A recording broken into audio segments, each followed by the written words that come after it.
আল্লাহ একদিন মালাকুল মউতকে জিজ্ঞেস করছে, রু আনতে যায় কখনো তোমার দিলে ব্যথা লাগছে? বলছে জীবনে 2 বার লাগছে। বলছে কখন? বলে প্লাবন চলতেছিল, প্লাবন, বন্যা।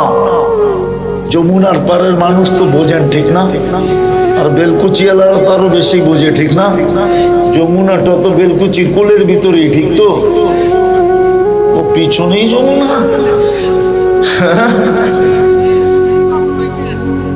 পিছনেই যমুনা, ঠিক না? হয় প্লাবন চলতেছিল, এক গর্ভবতী নারী কাঠের উপরে বাসতেছিল।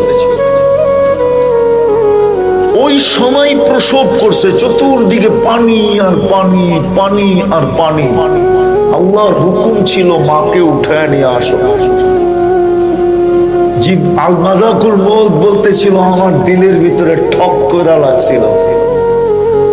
চতুর্দিকে তো পানি, মাত্র তো জন্ম নিল, কাঠের উপরে মা চলে যাবে, বাচ্চা। আল্লাহ বলে শুনলাম তো প্রথম দিন, দ্বিতীয়টা শোনাও। যখন সাদ্দাত জান্নাত বানাইছিল কমপ্লিট, কারিগররা চাবি দিয়া বলছিল চাবি, কিন্তু একটু দেখা ওকে করে দেন।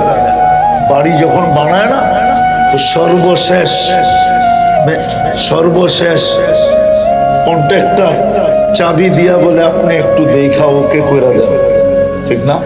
ওকে বোঝেন তো, যে আমরা কাজ ঠিক করছি। তো সাদ্দাদের হাতেও চাবি দিয়া বলছিল একটু দেখা ওকে করে দেন। কিন্তু যখন সাদ্দাত চাইতে চাইতে চাইতে চাইতে, ডাইন হবে কি বাম হবে এটা আমি জানি না, একটা পাও যখন গেটের ভিতরে ঢুকাইতে ছিল, আল্লাহ মালাকুল মউতকে বলছে মাটি ছোঁয়ার আগে উঠে নিয়ে আসবে, ওই পাও যেন মাটি ছুঁতে না পারে। তো বলছে তখন একটু ব্যথা লাগছিল, যে বানাইলো এত খরচ করে, একটু চোখ দিয়ে দেখাইনি তো।